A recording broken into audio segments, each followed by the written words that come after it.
Good day, my dear friends. In the gospel for today, the disciple asked the Lord, Lord, teach us to pray. Panginoon, turuan mo po kaming manalangin.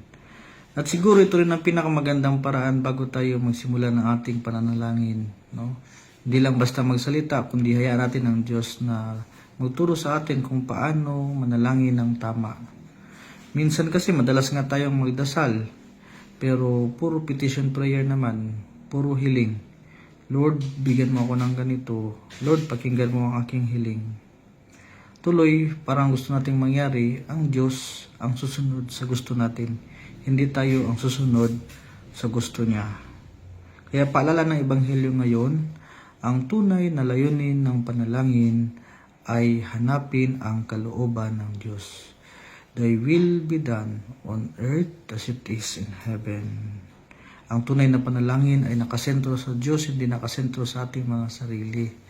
At kapag ganito ang ating mga panalangin, unti-unti tayong babaguhin ng ating panalangin na maging mas mapakumbaba, pagmahal, mapagpatawad, maunawain, kasi mas lalong lalalim ang ating ugnayan sa Diyos. Kaya mga kapatid, tanungin natin ang ating mga sarili, ang panalangin ko ba ay nagpapalapit sa akin sa Diyos? May nagbabago ba sa akin tuwing ako'y nagdadasal? At kung nahihirapan tayo manalangin, sabihin lang natin, Lord, teach me to pray. Teach me to seek your will. Amen.